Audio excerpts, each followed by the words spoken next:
So greetings, fellow productivity seekers. I'm Garland Coulson, known as Captain Time, and I have a question for you today.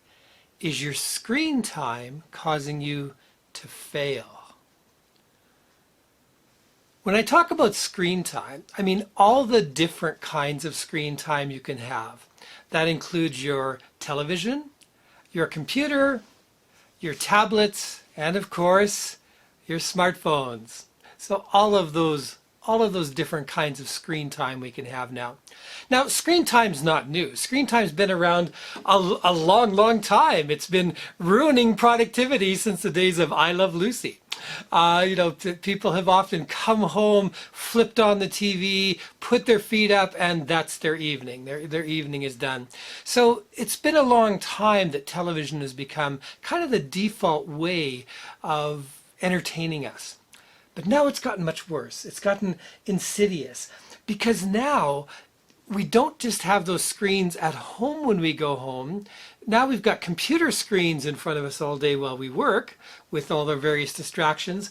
And then, of course, in our pockets or purses, we have these little things, our smartphones.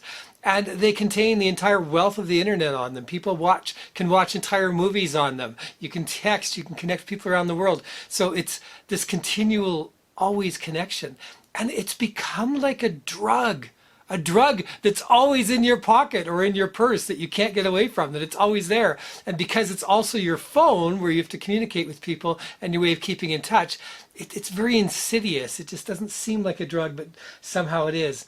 Students have trouble focusing on their studies. And I see this all the time in the forums. Students saying, help, I'm about to fail my exams, I'm about to fail my courses.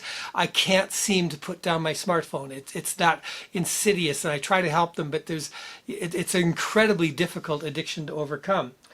Parents, often you'll see them out ignoring their children entirely. The children are playing and the parents are busy there on the phone with their texting or their game or whatever it is. And even while driving, people can't seem to stop texting while trying to drive. When you're piloting something that's tons of metal that can crush things in its path, and somehow we can't seem to let it go. So this is insidious. This is a really serious problem, and quite likely screen time is one of the reasons you're not accomplishing everything you want to accomplish.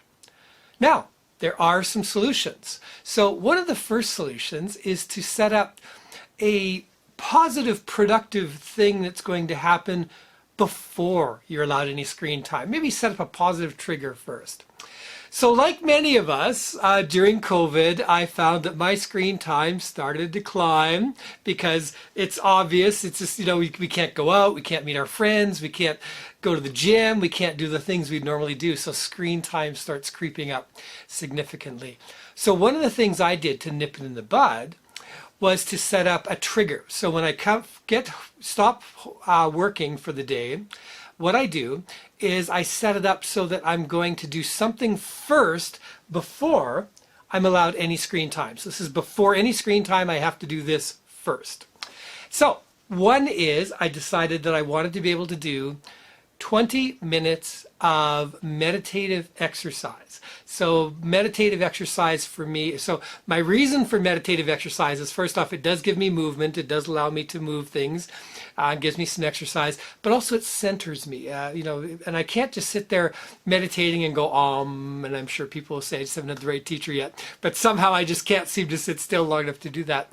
But I can do meditative exercise like Tai Chi or Qigong. Qigong is the one I've been using lately because Tai Chi is more complex and requires me to remember all the steps, and it's been a long time since I learned it. So Qigong has been my meditative exercise of choice lately.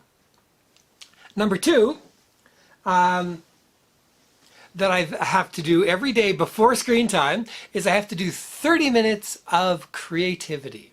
So, and the 30 minutes of creativity for me is usually my driftwood art that I put together. I enjoy doing it. I sand away at these little driftwood pieces, make them shine, make things out of them. And it's very meditative. And also because most of my day is in front of a computer screen, I like to work with my hands in the evening for at least one of my hobbies.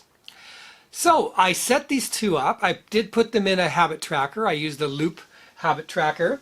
on my phone is what I used for a while, but now it's come to the point where it's my habit. I don't even need to put it in the habit tracker anymore because I do this successfully every day. So before I'm allowed to turn on any screen, television, computer, tablet, my smartphone, I do the 20 minutes of meditative exercise, usually Qigong, and then I do my 30 minutes of something creative, and it can be anything. For me, as I said, it's usually my driftwood art, but it could be painting, it could be writing, it could be poetry, it could be singing, it could be anything that you connect to. So that's one way to do it, is to set up a system where you do something productive before your before your time. And I like to do it first thing in the evening, because later in the evening you're tired and then you want to kind of maybe default to just being entertained. Another idea is to set screen limits. So you might say, okay, I'm going to watch 1 episode of my favorite show per night, or 2 episodes of my favorite shows per night.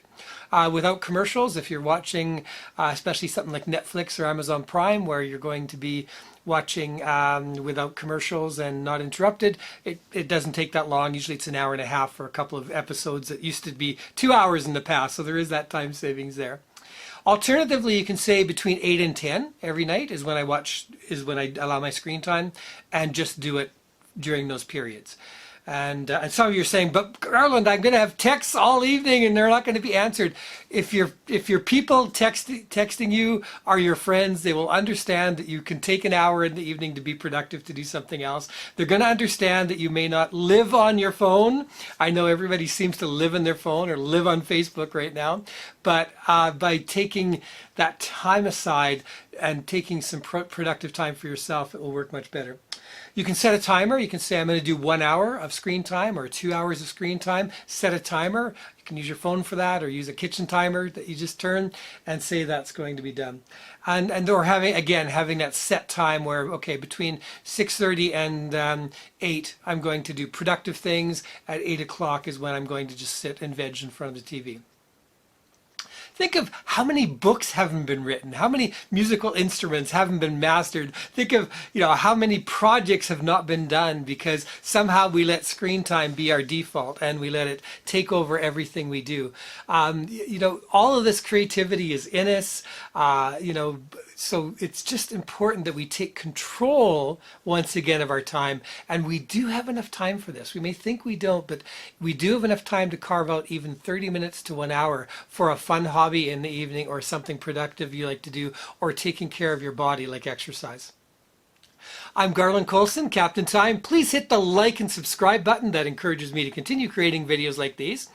And there's tons of ways to connect with me through the down below area. And leave me a comment. Tell me what you thought. Tell me how your struggles are going with screen time. Did you come up with a solution? What worked?